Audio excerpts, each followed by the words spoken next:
Let's talk about that open, man. Were you surprised to see Sean O'Malley plus 110 underdog at open? Absolutely shocked, Derek. Absolutely shocked, man. I don't think there's ever been a time since Sugar Show actually, proclaimed that this is now the Sugar Show back in Dana White's Contender Series. He hasn't been a favorite, and then I mean, we might need some stat checking on that, but at least in the eyes over here, man, Sean O'Malley has been that quintessential favorite performer. The money, the cash cow that the UFC has been putting in, and to see the odds makers, man, going in at minus 140, right? It's absolutely it was shocking to me because there's a lot of push right there. I just didn't realize there's a lot of push from Merab on the other side.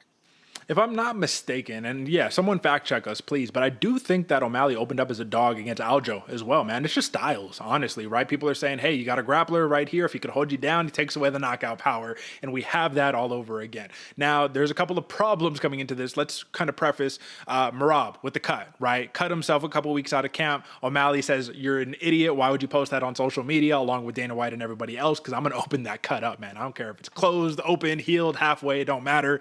But you got Merab, this dude dives into ice lakes, cut up face the whole nine, continues to train hard, man. This is going to be a fight of will and determination and grit and toughness versus marksmanship, in my opinion, right here. But the question that I have for you is, AJ, with the line flip that we have right here, because like I said, this was opening odds. If we're looking at the live odds right now, minus 135 for the Sugar Show, plus 115 for Merab Dvalishvili. Do you see a renewed sense of value in the Merab camp, man? Let's just be frank here. Favorites, biases aside, you have a grappler who is able to really control the fight without doing it in a super boring way. He doesn't just hug you. He'll constantly go ground and pound, punches and bunches, little rabbit stuff right here. Plus 115, man. It's not a terrible line to lay on Merab Dvalishvili. What do you think? No, it's not a terrible line at all, Derek. There's absolute value right there, especially if Merab's able to put his game plan into effect, right? Nullify that range, get in on the inside, control Sean, like you said, stay busy, so that way he's not able to gather that space again and then light you up, right? You were saying it. This is going to be a fight of determination versus a sniper, right? A fight of grit in the side of Merab. All that grit goes out the window if you take a nap. But if you're able to close that distance, really, really put the pressure on Sugar Show, we've seen him struggle to be able to get off the fence, right? Stop the takedown, stuff the takedown, and circle out. Sean's a lot better at just not getting grabbed, right? Merab's really good at getting to the position where he can grab you. So there's a lot of value right there because we have seen the wrestling acumen of Merab stifle really good strikers before. It's just, can he close that massive distance that's there? That's going to be the game plan, man. 5 rounds. And if we're looking at the over on this one, man, it's 4.5 rounds. And I believe that the favorite on it is over 4.5 right here. So who does that play in favor for? A lot of people are saying automatically, yeah, it's got to be Merab. The longer the fight goes, better. It almost feels like we're talking about the Aljo fight, just like all over again, right? Like the same exact fight right here. But the difference that I see here is you got Merab talking about, listen, this is an MMA fight, man. I'm going to go and try to knock this dude out, whatever the case may be. There's a reach disadvantage, 72 inches in favor of O'Malley, 68 for Merab. But I'm more curious about Sean setting up his striking. He does a lot of his setups with kicks, right? And the more kicks you throw, the more that Merab will be able to potentially catch, or who knows, maybe you just dust them very early. But Merab's also not the most how would you say, sturdy. What is it? He's, the chin isn't granite. You know what I mean? He's been touched. He got touched by Marlon Moraes, right? If Sean hits you the right way with that right hand, it might be all over right here. But if he doesn't, AJ, let's talk about the jiu-jitsu. We're in make-believe, man, make-believe land like we constantly always are. But were you impressed with O'Malley's takedown defense in that fight against Aljo before the knockout? Before the knockout, Derek, yeah, I mean, especially for what you think of as just a straight striker, right, in Sean O'Malley. That's all we've seen the highlights of. But being able to do some of the stuff that he did against Aljo and have Aljo guessing, I think that's what more impressed me most, right? Being able to see him stuff the takedowns, get off the fence. I was saying before, he doesn't do the best job of it, but we've seen him grow in those fights, and I think that's going to be the same thing going into the Merab fight. Just a little harder because you're going to have some dude who's going at you literally 100% for all 25 minutes. All right, man. So let's talk numbers right here, right? Because it's going to be a competitive fight. You'd be very, very wrong one way or another just to say that this is going to be an outright domination of a fight, because I don't think that's what it's going to be. I think it will be a little bit closer than that for sure. But let's talk numbers right here, man. Clearly, you see value in Merab just at dog money, but we're here for the props. We're here to really make some cash right here. Plus 175 TKO for Sean O'Malley. You got to think to yourself that there's literally only 2 plays right here. Plus 375 that decision, plus 175 that TKO for real juice right here.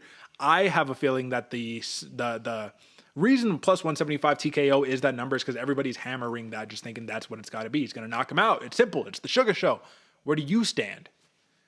I'm right in line, Derek. I'm actually right in line. I think that play right there, plus 175 TKO, makes a lot of sense. I do think the longer the fight goes, right, the more control is had by Merab the entire time, and the more I want to say the one of the big things that gets Sean O'Malley in trouble is the flash he has, right? Hunting those TKOs, you slip, you get a kick caught, you get taken down. That kind of thing can happen, build up over time. I see the 150 for Merab as that decision side. I see that being some juice for the decision plays.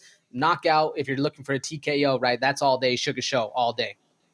I don't want to get too ahead of myself right here, man, but are we just going to ignore plus 2,000 submission prop for Dvalishvili? I mean, if you take a look at his last 10, do you see any submissions? No, you absolutely don't right here.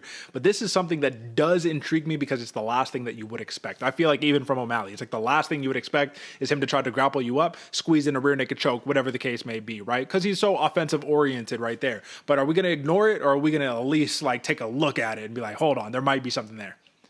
I mean, I'm looking at it, Derek. I'm looking at it big, especially right plus 2,000. You got a couple bucks. Throw some cash down on there because it's in the realm of possibility, right? If Sugar Show something happens, he can't get off the back, he can't get off the fence, whatever the case is. Merab is going to be there hunting the finish the entire time. I mean, plus 2,000. It's a long shot, but we've seen better, or we've seen crazier odds hit. I want to know right here, man, because I'm going to go ahead and pull it up. I just need to know from your opinion right here. Here, as you can see, is all the plays, 4.5 rounds. Yeah, minus 105 for the under, minus 125 for the over. What is your official pick right here? My official pick, Derek, I'm rolling with the minus 105 under. I think Sugar Show gets it done 3. Okay, all right. I'm undetermined, undecided here. So we're going to leave it to our key correspondent right here, AJ, with the overs and with the unders. But with that being said, folks, that is your championship breakdown right here. AJ, give the people your final play, and we'll keep it pushing. Final play, I am rocking with that plus 175 TKO for the Sugar Show. I think it's going to be a hell of a night. The lights are on in Vegas. We got the Sphere going. That is ultimately, I mean, even their hair looks the same. This is going to be the Sugar Show all day. Like I said, I'm rolling with Merab on the actual like recorded picks right here, but my original pick was O'Malley. I just think that he's going to be a little bit too quick. He'll be able to land that shot right there. But the value that I do see in Merab is being able to grind it out, make it an ugly fight, and fight your way to a decision at plus 150 prop right there. But you take Merab as a pure underdog play at plus 115. There's more than enough value just to kind of hedge, not even hedge, just to full in hammer right there. But I still would throw some on the Sugar Show with Sean O'Malley.